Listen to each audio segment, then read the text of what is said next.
irlonestar.com. Start your own podcast, create your first YouTube channel, and be on TV. Contact Lone Star Community Radio online at irlonestar.com or call the station message line at 936-647-3776 to take your first step into the radio world. You're listening to Lone Star Community Radio on 104.5 KCZW LP Conroe and 106.1 KZCC LP Conroe, and worldwide on irlonestar.com. Good afternoon and welcome to The Legal Connection with Toni and Cheryl. My name is Cheryl Ellsworth Jahani. It's actually Cheryl Christine Ellsworth Jahani, but that's kind of long, right? And Toni Lynn Collins. We are two Texas licensed attorneys, and we are here on IR Lone Star 104.5 and 106.1 every Tuesday from 12 to 1 as a public service to our listeners to answer your legal questions. We talk about various legal topics, and we just want to help you. We know that we've met a lot of you and have been told that you really appreciate the good information and the free information. And that's what we're here for. We want to help you, guide you, ease your fears, tell you that you probably always have some sort of a remedy for whatever situation that you're in. And even if you feel like you've hit a wall and there's nothing else you can do in your legal situation, there probably is. And, we're sensitive to how expensive attorneys are. And so we just decided to do this to give you some free legal advice. And that's all it is. It's advice. This is a disclaimer. It's not meant to apply specifically and personally to your situation. It's not a contract or anything like that. We just want to kind of let you know the state of laws and what various situations are and how you might be affected by that. And so anyway, we're here for you. You can message us. You can watch us live on Facebook. We're live right now on Facebook. Hi, guys. And you can message us on Facebook Messenger, and we will get to your questions if time permits. So last week we were talking about the writ of habeas corpus. And, I want to say before I get started, you can, the next day after the show, we're on every Tuesday, you can on Wednesday log on to irlonestar.com and you can download iTunes or Google Play and you can listen to our podcast. So if you want to listen to what we talked about last week, that was our first part of habeas corpus. And so this week we just want to conclude that topic and talk about post-conviction remedies of habeas corpus. So today, habeas corpus is mainly used as a post-conviction remedy. Last week, if you'll remember, we talked about habeas corpus, the definitions of it, but also that Bill Clinton and Barack Obama signed a couple of things that caused habeas corpus to lose its teeth, and it's not... it doesn't have the strength that it used to, but basically habeas corpus, just for a brief intro, means deliver the body.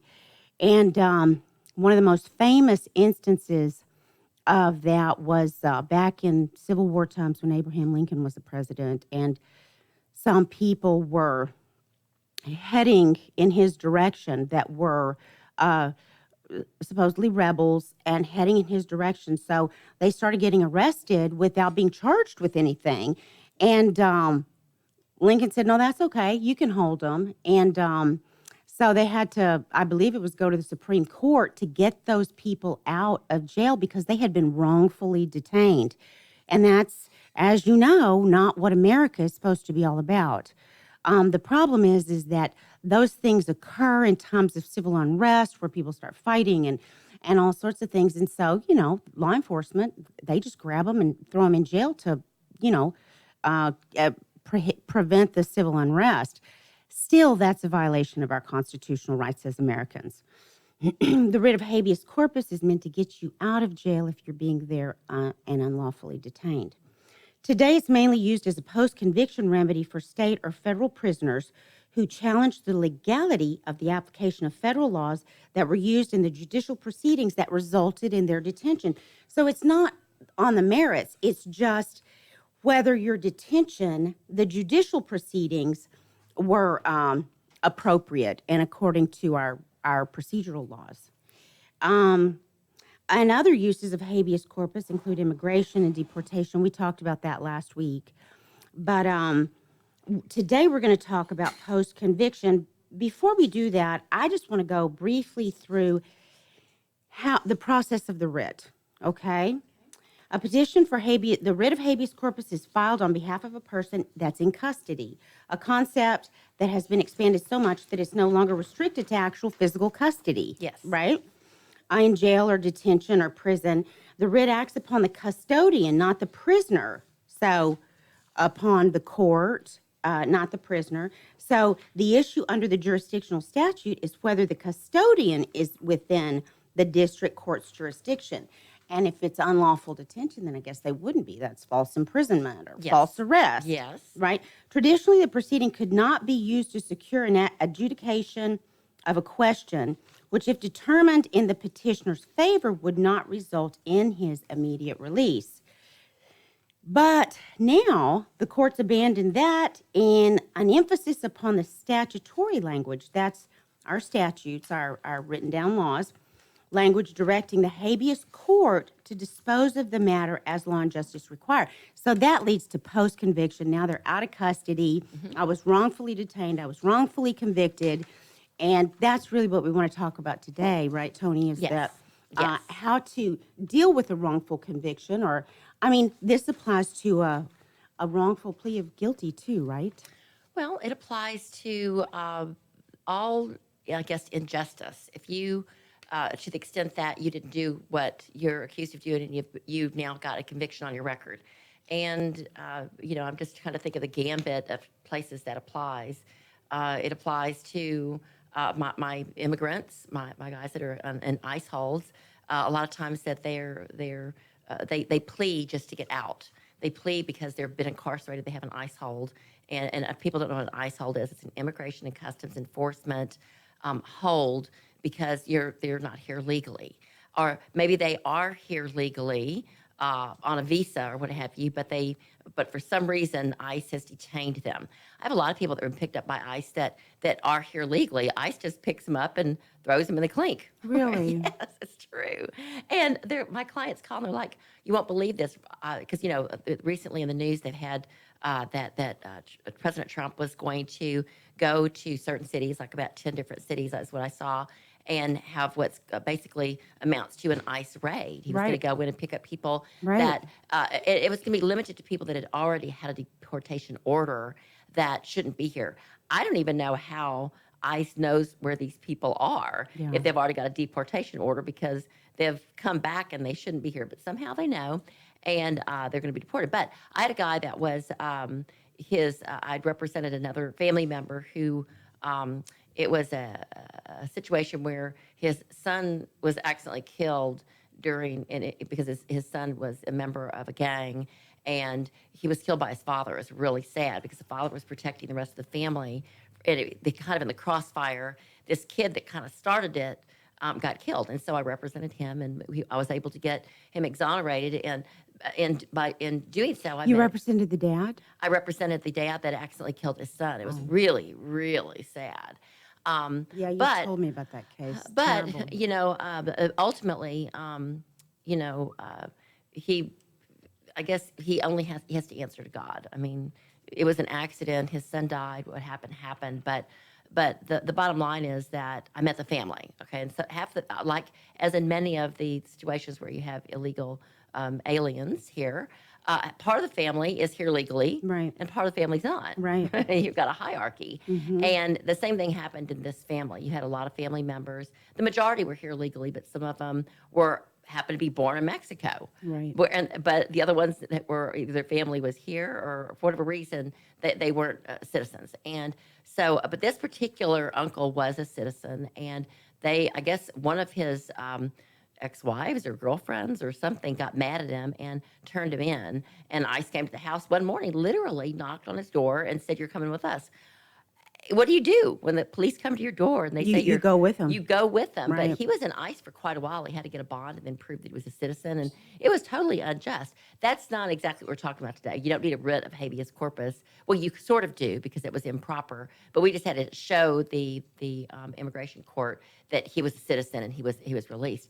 Writ of habeas corpus, though, is when you have a conviction on your record, and it may be that you were manipulated or sort of coerced into pleading guilty because you didn't want to be in ICE for a long time and you thought this was your way out. You'd prefer to be in your home country or whatever it may be. And most of the people that plead guilty that have ICE holds, they learn quickly that they don't want to go back to their home country. They actually enjoy America. Mm-hmm. And so then they come to us and they're like, what do I do to get my visa back? And what do I do to get my, so that I can stay in America? Okay, it's I'm kind of going down an immigration track here because that's what I'm really thinking about today. That's most of my clients that want their convictions reversed have that situation. There's a number of them that had bad trials. They got a bad rap. Their attorneys didn't represent them properly. They didn't call witnesses. They had a court appointed that really just didn't care or was too busy or didn't believe them or didn't like them. I don't know what the case is, but I have several clients who were improperly convicted at a bench trial for whatever reason, and they need to get that conviction reversed so that they can live without a felony on the record. So I get, my clients will come to me and they'll say, hey, my record's not clean. What do I do? And I have to first hear them out and find out what the situation is. Right. A lot of times it might just be a non-disclosure. It may be their only option is a non-disclosure because they can't get an expunction. And a non-disclosure for our listeners is when that conviction is not disclosed to the public. Right. But it can be discovered by police authorities and Right. things like that. Right. In fact, I had a little printout on that says it much better than I can say what it is. But just Wait, you don't like the way I just said it, Tony? I do, but I think these scholars write it better than we say it. Okay. And I don't want to get off too much of the beaten track of the writ of habeas corpus because it's so important to get that is one of your options to clean your record of a felony short of getting a pardon or a clemency from the government. The easier ones to get and the much more common ones are non-disclosures and expunctions. Right. Okay, writ of habeas corpus is like your last chance. Yeah. You've exhausted all of your rights of appeal, and they have not gone in your favor. And Is the writ of habeas corpus what you do after you've applied for a pardon with the governor? Well, if you can go that direction too. I don't know that the governor. That's usually not even something that you consider to go to the governor and ask for a pardon or go to the president and ask Right. for a pardon or clemency or whatever, because you're probably not going to get it unless you're Kim Kardashian's buddy or Unless you're a Democrat and Bill Clinton is on his way out and doesn't want to leave the White House, so he Yes. starts signing all those Yes. pardons. Or like in the case of a lot of the Republicans in this situation with President Trump, where they were improperly convicted because it was, it was all political. They threw him in jail for a while, or they pled because it was a deal that they made. But the truth of the matter was, it was going to ruin their life if they didn't. That's what happens in real life too. That's so true. But in that case, I know that President Trump was considering and may have pardoned or given clemency to some of his colleagues that helped him, because that was just it was just the Democrats trying to railroad him out of Right. office. They were trying to get these people so they would turn on him. But that's a different thing. That's a very high up politically. Expunctions and non-disclosures. Okay, so what I was going to say really quickly about that before we get into the writ is what is the difference between expunction and non-disclosure? Both procedures are used to clean up adult criminal history records, which can impact job searches, professional licenses, and credit scores. And that's pretty much what the writ's going to do too if you've already done your time and you're out. But the writ is it's your last-ditch chance because you don't qualify for an expunction. You don't qualify for a non-disclosure. Because you've already done your time. You could do your even if you've done your time though. Really, the writ is a different thing. The writ's just going to clean your record, and you could get a writ to go back and get a redo on your punishment or on the guilt innocence. The writ is just it's not used often, but it is just like you said at the beginning of the show. you don't want to give up. It's your ability to go forward and clean your record of something. Usually, when you get a writ, something that's pretty bad. Okay, and so anyway, if you want to get an expunction, which I just happen to be working on one right now, and with this day and age of electronics and e-filing and stuff, it's. I thought it was going to be a little bit easier than it had been in the past, where it's got to be routed through all these agencies to get this thing off your record. I know. And it ends up that it's not as easy as I thought. It's faster, but they put a lot more burden on the attorney getting it to get the signatures and what have you. And you get the results very quickly too, Very quickly. because it's but the all attorney, online. I should have charged more because it's a lot more work than I I expected. agree. So I'm having to run walk through. How much would you charge for something like that? It's all relative. It depends. If it was right after a trial, it's free, and I believe the court does it for you, and there's almost no work involved, because if you're exonerated at trial, then you ask the court to expunge the record, and they pretty much do it right away. I did one after a trial where my client was found not guilty, and it was just as much work. Really? Yeah, but within 30 days, the court will grant it, but then I still had to do all Really? that work. Oh, I didn't know. And I made the mistake of telling him, I felt like I'd charged the guy plenty of money already. And so I said, I'll just do this for nothing. And then I'm working on it, It is a lot of work. But people can do it on their own, too, if you go read the websites to do it. It's just tedious, and the clerks get frustrated if you don't know, especially if you're not an attorney, how to kind of maneuver around the system. It looked like Dick was telling us that we've got to take a break. So... Okay. All right. Well, when we come back, we're going to talk about the difference between non-disclosures and expunctions, and then get to the writ of habeas corpus. We will be right back after the break. Listen in Mondays at noon to hear Conroe news from local nonprofits, businesses, upcoming events, Conroe Park events, news stories, and information that matters to you, with your host, Margie Taylor of Taylorized PR. For more information about being a guest, visit irlonestar.com/Conroe Culture. Does volunteering at a nonprofit horse sanctuary sound wonderful? Or are you a veteran or a veteran spouse and think trying a peer group session through a local Horses and Heroes equine program might be worth trying? Henry's Home Horse and Human Sanctuary, located in Grand Central Park by appointment only, is home to a growing number of rescued and donated horses. Visit our website at henryshomehorsesanctuary.org or check out our Facebook at Henry's Home Horse and Human Sanctuary for more information. Don't miss Lone Star Community Radio on TV and YouTube. Our talk show and music shows are featured on Our City TV, Suddenlink Channel 12, and have their own YouTube channel. Make sure to subscribe to keep up with posted shows and comment on them below the video. Are you interested in learning more about preparing quick, healthy, and safe meals for your family? Would you like to spend time with others learning tips and tricks, along with practicing and tasting nutritious food? If so, the On the Road to Healthy Living Mobile Cooking School is for you. Call Amy Ressler at Texas A&M AgriLife Extension Service at 936-539-7825 to find a class near you, or volunteer to host a class. Our talk shows and music shows are looking for sponsors. Want to expand your brand awareness? Reach the hyper-local audience in Montgomery County? Lone Star Community Radio sponsorships accomplish this. Want to see our stats and rates? Check out irlonestar.com/sponsor for more information. Or call in and leave us a message at 936-647-3776.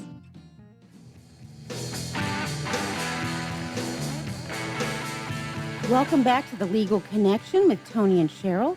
Toni and I are here today continuing the discussion from last week on the writ of habeas corpus, and we were just about to talk about two other options, a non-disclosure and expunction, and that's how to get your record clean. Because it's just like we were saying, it's really difficult to get professional licenses and get an apartment. When people are they're looking at your history, which is all over the place now with the internet. You can pretty much find anything. In fact, even with an expunction, it doesn't. I don't know that these things really work anymore because of the internet. Well, they do, because when employers or people are actually private investigators are looking for people's record, you can Google something, but you can't rely on a particular website for something to come up. But if they're looking at the actual place where it would be housed, then in the clerk's record or a police records or whatever, it will be expunged or non-disclosed. Okay, so in Texas, expunction can permanently remove entries from adult criminal history record, but it's very limited. Non-disclosure or sealing of records hides certain offenses from the public disclosure, but they are still visible to the criminal justice agencies, licensing agencies, and certain government entities. Eligibility depends on the type of offense and the type of community supervision. Texas has two types of community supervision: deferred adjudication and regular community supervision. Offenses ending conviction or regular community supervision are never eligible for expunction or non-disclosure. And I say that because a lot of people say, hey, I got it deferred. I'm dismissed. I'm going to get it expunged now. Not so fast. If you do community supervision at all, whether it be on a deferred or a probation, you can't get it expunged. And but you can get it non-disclosed. But that particular agency can still see it, and any agencies that like if you want to be a teacher, can still see it too. So they're very, very different. But those are the easier tracks to getting your record sort of cleaned up. It doesn't remove it. Expunction removes it completely if you qualify for it. It's the best one. Right. Non-disclosure doesn't remove it completely, but it kind of keeps it off the record from the general public. Right. I have a lot of people, to be honest with you, after I go to a trial and they've won, they like it to be on the record to show that a jury found them innocent. And they just keep it on there because you can still show on your record that that you don't have a felony, you don't have a conviction. Right. I have one guy that actually wanted to frame his mugshot and his not guilty and put it in his gun shop. He thought that was really fun, and because that was his badge of honor, showing that he'd gone through this. That's a big deal. And Yeah. fought it, to fight and win. And I tell Right. this to my civil clients and my criminal clients that for justice, you can't give up. And that kind of went toward my, briefly what my reading was today. Just it was part of the psalm. King David wrote all those psalms, and such a wise man. But he also got in trouble, and he did some bad things, and but he got forgiveness. And here, just like with our justice system, sometimes you do bad things and you can't get complete forgiveness. That's the non-disclosure. That's expunction would be like a complete forgiveness. But the Right. psalm basically was. I jumped ahead. This one was the one I really liked. It basically says that he who does justice will live in the presence of the Lord, and he who walks blamelessly and does justice, and who thinks the truth is in his heart and slanders not with his tongue, will have justice in the presence of the Lord. The bottom line is, if you live a good life and you try to live right and you treat people the way you want to be treated, you're going to have a much more peaceful life, even when you've been wronged. Yeah. You can forgive your enemy or forgive those people and go forward seeking justice. You're going to have a much more peaceful life because you're not harboring all that ill will in your heart. You can go forward knowing that I'm doing the right thing to clean my record, and God knows what's going on. Yeah. But that's And I kind of- love the word justice. I love that it uses the word justice because that's what we're talking about. Yes, and God's law. Right. That's I think the whole reason for our being is basically if we can learn to be just, if we can avoid doing bad things, and then when we do bad things, that we I guess we ask for forgiveness, basically from God or even from society, and move forward. That's a lot of the stuff. I really like what President Trump is doing right now. He is doing a lot of prison reform where people can get out and, Oh, that's great. and moving forward, be able to get jobs. He's doing so much for us right now that it's incredible that he doesn't get the recognition that he should, but much more so than the other presidents that.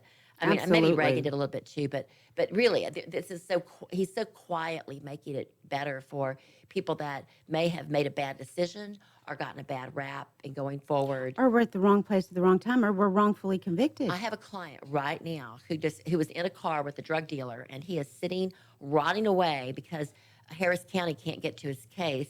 And he said, I have a clean record. I shouldn't be here.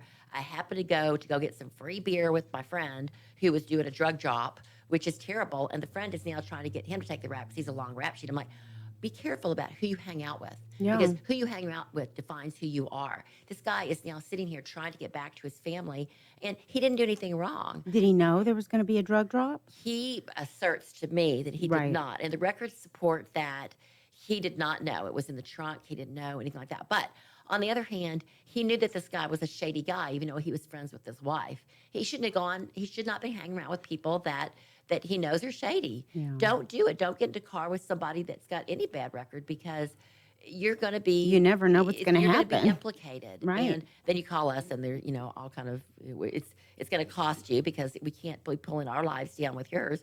We have enough problems. Okay. Mm-hmm. So anyway, will a deferred adjudication stay on my record? Yes, it will stay on your record, but you can get it non-disclosed. At the end, a deferred adjudication, community supervision, the court will dismiss the charges without a conviction. However, the offense and the sentence that are deferred stay on your record and can show up in a public and private background search. Mm-hmm. And you just don't want a lot of these things. If you've been accused of something you did deferred on, it will show in the deferred that you pled guilty, but your sentence was deferred and it was dismissed. That's still pretty bad if somebody's looking at what you've been accused Yeah, of. yeah. So the bottom line is always fight. Don't even settle for a deferred unless that's really much your last chance, right? Mm-hmm. Now, so the difference between an expunction and non-disclosure, was I clear on that at all? Well, the expunction, yeah, the non-disclosure, yeah. It's hidden from the public eye, but it's available to law enforcement, some government agencies, things like that. And the expunction is when it's actually removed, but I believe the only entity that can view an expunction is the one who granted it, really. So like what, the DA's office or something, they have access to that. Well, I mean, I was just thinking through, because I just did an expunction, and my guy was just like, chomping at the bit to get this off of his record. He doesn't live in Texas anymore, and he was no billed, because he was not. It was a long story, but he was no billed on this, and he shouldn't have this on his record. And there's a waiting period a lot of times. In fact, not a lot of times. All the time, there's a waiting period. Unless you are found not guilty by at trial. jury. Right. And I think the laws changed a little bit on that waiting period, because I know that his wasn't quite up, but he was no billed and there wasn't any evidence against it. But if in Harris County, and it may be the same in Montgomery, Fort Bend, Waller, the surrounding counties, if you contact the DA, and it's called, I think the email is on their website, but basically you contact the expunction section, and it's called da@expunction.com, or at Harris County, whatever, DA expunction at hcdistrictclerk.net, I think is what it is. And you basically give them the record, and you ask them, is this, because you want to have a lot of deference to this group, right? Right. Because you get more bees with, is it more bees with honey? More flies with sugar than vinegar. Yeah, whatever it is. Bees with same thing as if you're bees make honey. So bees with flowers. Whatever it is, you want to be nice Right. to the people that you want to get something from. That's right. And the same thing goes if you show up in court, and even though you may not be guilty. And I had a client just last week he was being uppity because he thought the clerk was like not respecting him properly, and he was only like 21. And he was slouching in the. I was one of his attorneys. He had 4 charges against him because he kept fooling around with all these different girls that were friends, and so they all turned him in for fraudulent. It was fraud. They should never. They said that he assaulted them, and he didn't. They were just mad because he was cheating on all of them with the other friends. Oh gosh. And so I'm like, you have a bunch of charges against you. You better start being nice to these girls and cut this stuff out, Right. And so, but he was not behaving. I went in there and I told him. I said, you need to pull your pants up. You need to be polite. You need to smile. You need to say, yes, ma'am, no, ma'am. I said, because that clerk knows the judge. And I said, you don't think this is reflecting on you? Right. You think you're going to get anywhere? They're going to keep you here. Every time you do anything wrong, and you wouldn't have to do anything wrong, they say you did. I said, you start being nice to people. If you want things to go smoothly, you better behave around, just like with a police officer, the people that have some control. That's Parents, right. teachers, And that goes with getting an expunction. Yes. His mom is really nice, but why didn't she teach him this? Well, he's spoiled, I guess. He's just, and you ask them if they agree. Does she qualify for this expunction order? And you give them all the information, and they are really nice about looking it up. No, he's going to have to wait a little bit longer. Yes, we'll agree to it. Once you get that stamp of approval in an email that they agree to it, your life has just become immensely more simple. And so you go ahead and you follow all the proper paperwork, and it's not easy, but there's certain forms you have to use. You file it, you file the petition, you have to pay the fine, you have to set up everybody that you want to be noticed and served that needs to take it off of the records. you file it, and then you wait for them to set a hearing. And if they agree, if they still agree, and you're still emailing these people all the time, then you go forward and the hearing is set, but they'll pass on the hearing. Then, just like today, they said, okay, we agree, this is good, we were served, everything's done, we're ready to go. But we need now for you to complete the order in the form that we like, not the one that you sent us, and have it. You need to formally have it signed off on by all these agencies. And when it's all signed off on, send it back to us, and we'll get it expunged. It takes about 6 months to get it off your record, and it won't get it off the entire internet, but it gets it off the record of the the county attorney, the DPS, our Department of Public Safety, FBI, the different agencies. So, but you're jumping through hoops, and what I'm getting at is, had I not, or if an attorney does not work with that agency, with authority, to make sure it goes smoothly, it will not go smoothly. Right. Okay. And so that's why it's a little. People can do it. An individual can do it and save some money. You still have to pay the filing fee, but it's hard to get it done right. But I have a lot of really smart clients. I think they could move it right on through and get it done. All right. Non-disclosure is the exact same way. But you're asking the DA, you're asking about a particular case, and there's two different methods of non-disclosure. Automatic non-disclosure for first-time misdemeanors. Automatic non-disclosure applies only to a first-time misdemeanor other than traffic fines, regardless of the level, and that is in effect as of September 1st, 2015. So it's probably, I'm not sure when you graduated from law school, but it was way after I graduated from law school. So that. And this is in Texas here? It's in Texas. Okay. So any first-time misdemeanor after September 1st, 2015. So if you have an older one, the law, you have to go with the law at that time. And also that resulted in a deferred adjudication ending in a discharge or dismissal. In other words, you complied with the provisions of your deferred adjudication. You're not going to get a non-disclosure if you didn't pay your fines, if you didn't do your community supervision. They may extend it for you a few times because they're really nice about that, because they want it off your record. But don't be thinking I went in there and I got my deferred. 'Cause I have a lot of clients that do this, and they just let the ball drop. They don't get their GED. They don't comply with the terms. They don't do their random drug or your analysis. And then they want to get this thing dismissed, and it doesn't work that way. No. They have to get it extended, and they have to behave because they're doing you a favor. Maybe you didn't do it and you just took the deferred, but you didn't have to go to trial. That's the bottom line to get this thing off of your record, all right? So if you meet all the legal requirements at the end of the period of the deferred, the judge must order the non-disclosure of a first-time non-disclosure. You don't have to file anything, and there's no waiting period. Oh, that's great. Isn't that just wonderful? But that's only for the first time. And most of my clients are not that clean. I wish they were. Station Manager Dick is saying We're that going to take a break. And when we come back, we will talk about post-conviction and how to get those off your record through the writ of habeas corpus. We'll be right back.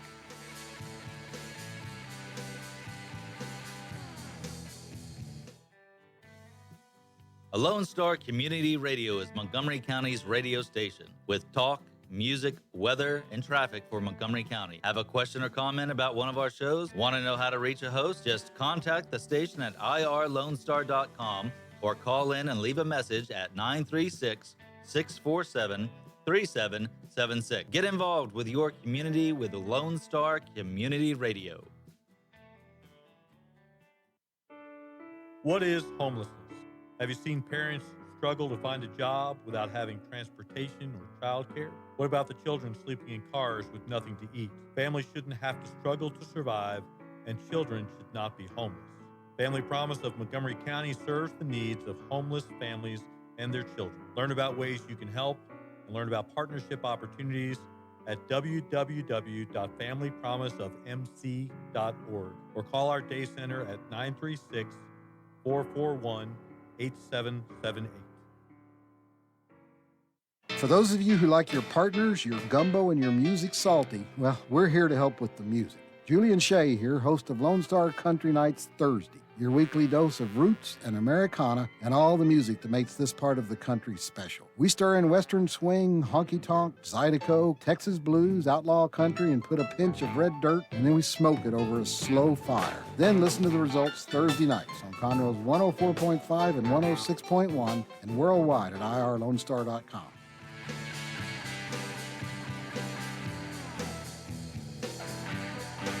Welcome back to the Legal Connection with Toni and Cheryl. We are talking about how to get your record cleaned up, basically. Mm-hmm. Now, you have something else about the non-disclosure? Yes, I was just really, surprised about the automatic non-disclosure for first offenses. It looks like the DA has to do all the work. There's no waiting period. So take advantage of that. Don't leave it on your record No kidding. For the first time. But my clients, for whatever reason, I don't have a lot of first timers.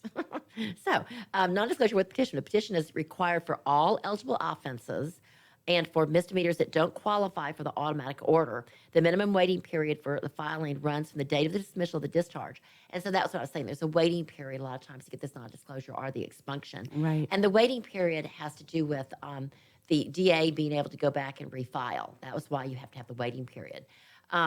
The waiting period applies for misdemeanors under the Texas Penal Code. It's 2 years for almost all misdemeanors. I mean, there's not really an exception to that. It's just going to be a 2-year period from the time that the dismissal takes effect, whether it's through a deferred or you went in and you worked something out with a pretrial intervention or whatever, right? Right. Most felonies are 5 years. That's for your non-disclosure for the petition, and everything else, there's no waiting period. So, but you have to look it up. So you might want to call us or email us if you have any questions about that. Yeah. How do you file a petition for non-disclosure? The clerk will notify the state, who has 45 days from the notification to request a hearing. If you meet all the requirements, the judge will grant an order of non-disclosure. So we're getting kind of into the nitty-gritty of that. And, I've done a bunch of non-disclosures and a bunch of expunctions. And again, it's just a matter of filing stuff the right way and what have you. But what I really wanted to get to the writ of habeas corpus, the expunctions are very, very important. They clean your record. Do that if you can. Your reputation and your record is everything. It is, your integrity is, I'm sure you have lots of axioms and things that are said about how important your reputation is. Right. If you want to marry the girl of your dreams, not you, of course, we're already married, Right. but I have some clients that, they did some dumb things. They were drinking and driving and partied wild when they were younger, and now they've met this most wonderful girl, and the parents are like, you do not qualify for my beloved Rachel or Leah. Right. And you're going to have to wait 7 years before you marry them, just like who married Rachel and Leah? Jacob. And then he still got duped. He had to marry the less got Leah attractive first. Leah. He got the older one. Yeah, he got first. the elder one, then he married. But he was in love Rachel. with Rachel. And the rest is history with, on down the pike there. But and I'm thinking about Rachel and Leah. Your name is important. And very, very important. The integrity of your record. Now, writ of habeas corpus. It is a constitutional protection. It is one of the last ditch things that after you no longer have any other options, then you can go for the writ. A lot of people want the writ after they've been released from prison. A lot of people go for the writ while they're still in prison. But primarily people that are still in prison are looking to get the writ to get out. Right. Okay? But a lot of people that have been, that have pled guilty to, did a deferred, just a deferred, and they've gotten dismissal. In the eyes of the federal government, a deferred for immigration purposes is guilty. Right. They've got to get that off the record if they want to get their citizenship, and that's huge right now. So they're coming to me and to you, asking for us to do a writ to clean the record. And they can't have any drug-related. So many people have a little bit of drugs on them, whether it be marijuana or as pathetic What as a DWI? What about a DWI? DWIs, particularly in Montgomery County, are still bad. They are the death knell. You can't have a DWI. It used to be that they'd cut you loose, but not these days. Yeah. They're really hard on everybody, and I know. particularly in DWIs. And you get the ice hold, you get a DWI, and you get raked over the coals for it because you're not supposed to be putting something into your system and driving that endangers citizens. You read about it in the paper all the time where somebody accidentally runs into the body. All of these, intoxication manslaughters. Of course, they don't mean to hurt people. Same thing happened. I'm sure. I don't want to say that was with Ted Kennedy. I don't know anything about that case. I don't know what was going on with that. But I've always thought that was really bad that the Kennedy name was able to allow him to continue being a senator without any bars on limitations on him being reelected. But I know that we had bought some beautiful wine cellar racks that were custom made in Brazil, and they were made by the guy that owns the what's the AC company? I can't believe name AC companies. I can't believe I've forgotten his name. It wasn't I don't know any Carrier. local. I can't remember the guy's name, but he was from a very wealthy family in Houston.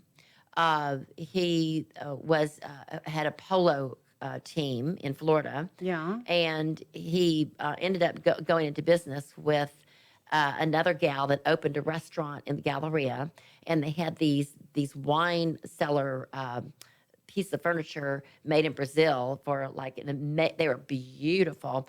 And he went back over to Florida, and I want to say it's Carrier, but I know it's not Carrier. I actually wrote him in prison a couple times because I need information on these wine cellar deals.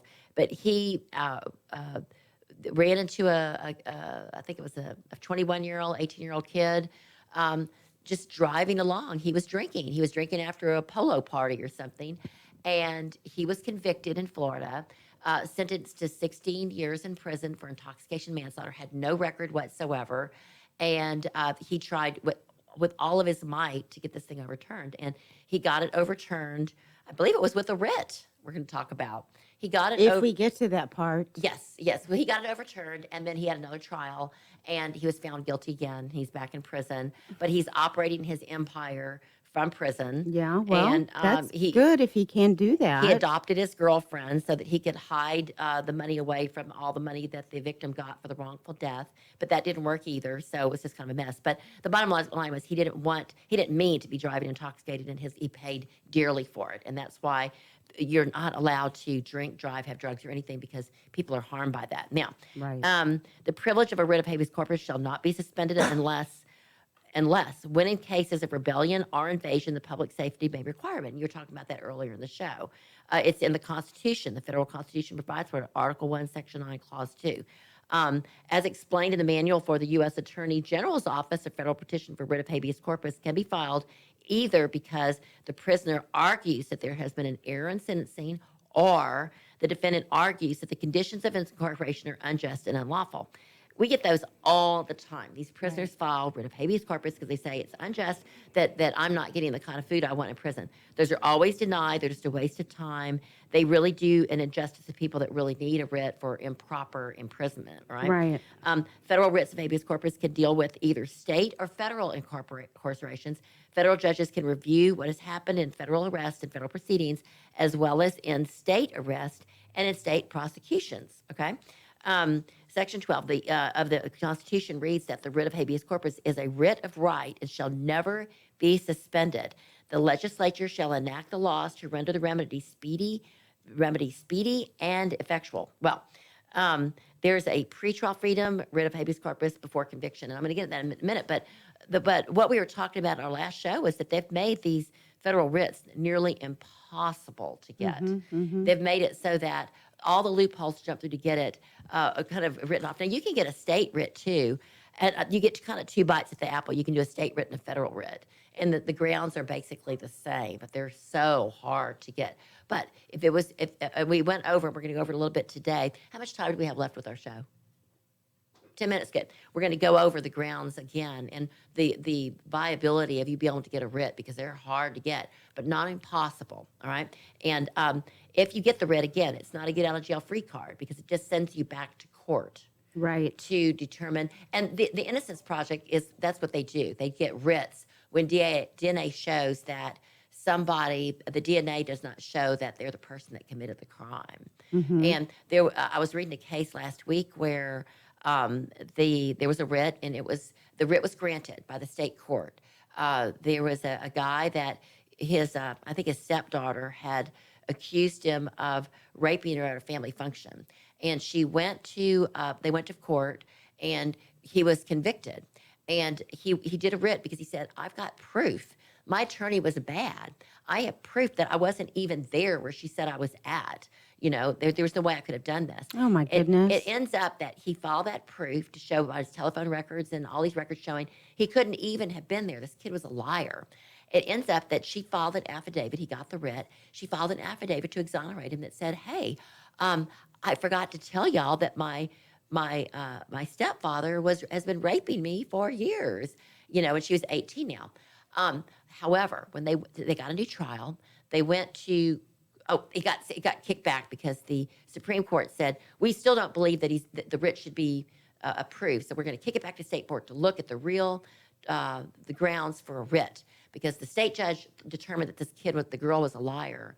But the Supreme Court said, no, we don't think that there's enough here, because they don't like to grant writs. They like to go with whatever the trial court did. They got kicked back, and they did this whole full-blown writ hearing.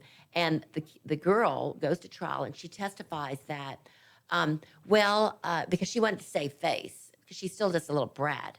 She basically was having an affair with her stepfather because she thought it was fun. The one that allegedly raped her? The girl that claimed that her father raped her. Oh, it was her father. Only did it because of a custody battle. And the mom was like claiming that the dad was really bad and he can't see her anymore.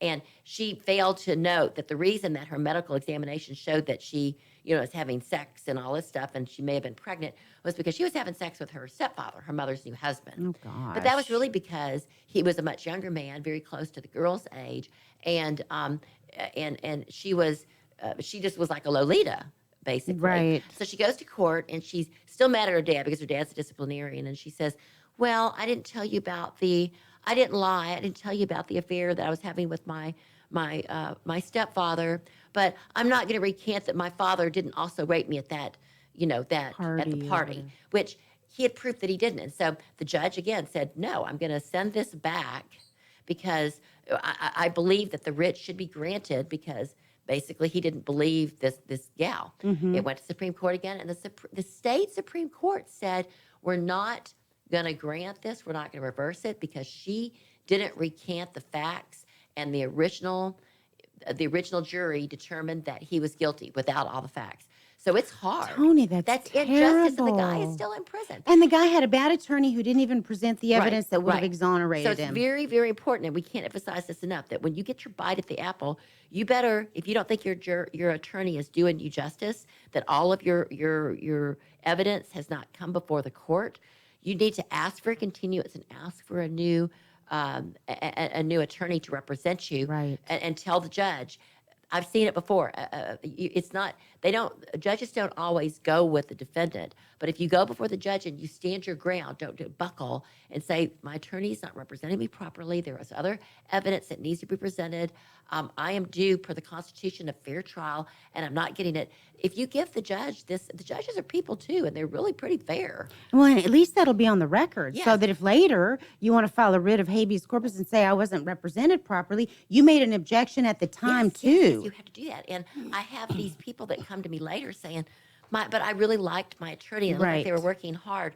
No, if you see it's not going well, if you have to stand up and object yourself right there in court over your attorney, you may get, you may have a contempt, or the bailiff may, but you've preserved your own record by making a fuss. Right. You have to do that because a lot of times your attorney's not paying attention. They may have other things going on in their life. Mm-hmm. So protect the record. But this is what happened. But this guy still does have an option to get a federal writ of habeas corpus. Okay. So he's got to start all over at the federal level, since the state denied him twice? After a conviction, defendant usually knows that they have a right to appeal, okay? However, there are other remedies available to them in addition to the right to file an appeal with the reviewing court, which is what usually happens, and they get poured out because they get a public defender, and it's usually you didn't get effective assistance of counsel, and that's never going to fly because if your counsel wasn't asleep, they're going to be effective in the eyes of other attorneys that are judging them. One of the remedies is filing a petition for writ of habeas corpus with the state appellate court or the federal appeals court. You have two bites at the apple. In Texas, after conviction, the defendant can seek a writ of habeas corpus that asks for the defendant's freedom. The petition may also seek to change their sentence in some way, including how they've been incarcerated. It could be that you're pleading guilty, but you want to be incarcerated. The sentencing was completely wrong. Okay. Mm-hmm.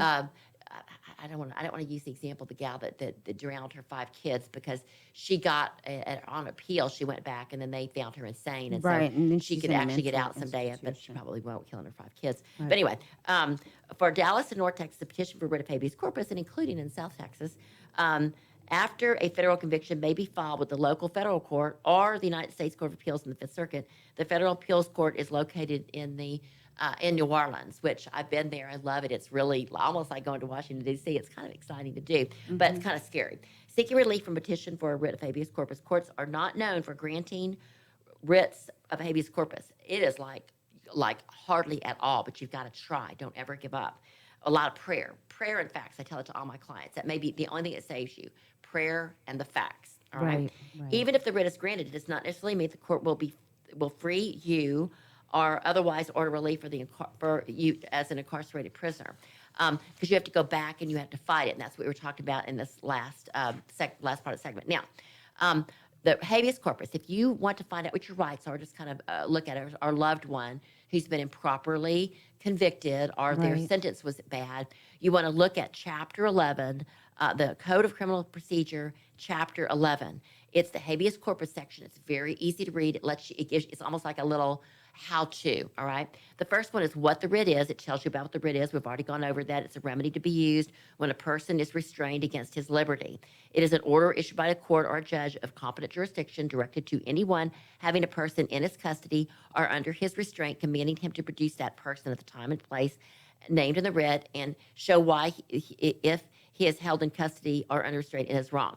It applies also to child custody cases, so it's not just incarceration it's not just an incarceration for criminal procedures, but it is under this code. Okay. Right. To whom is it directed? The writ is named that it's directed to the state of Texas. This is only for a state writ. It's going to be directed to the federal government. If it's a federal writ, it's a different code in the U.S. Code of Procedures, right? It is addressed to that person. It describes as near as can be the name of the office, if any, of the person to whom it must be directed. And I'm just literally reading the code. It's this simple to read. Want a form. The writ of habeas corpus is not invalid, nor shall it be disobeyed for want of form. It's the way it should always be in all of our state regulations. You should not be poured out because you didn't file something right because of a procedure. Right. If it's wrong, they need to tell you what to do so you can correct it. Okay. If it is substantially appears that it is issued by competent authority, the writ sufficiently shows the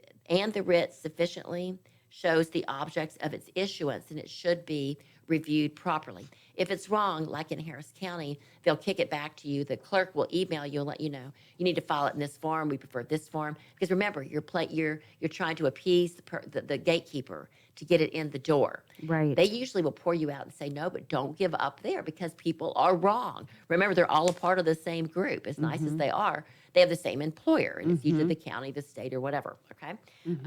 Every provision relating to the writ of the habeas corpus shall be favorably construed in order to give effect to the remedy and protect the right of the person seeking remedy. They say that, but that's usually not true. You've really got to fight for it and find the case law to keep fighting your case. By whom the writ may be granted. The Court of Criminal Appeals, the district courts, the county courts, or any judge of the said courts have the power to issue a writ of habeas corpus.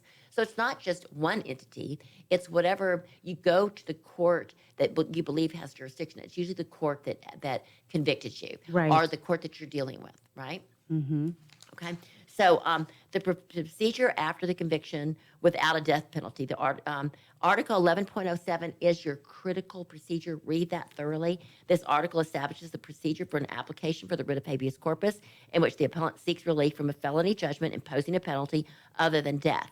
And so I know we only have like 2 minutes, but you can read through it. But the bottom line is you're going to fill out this writ.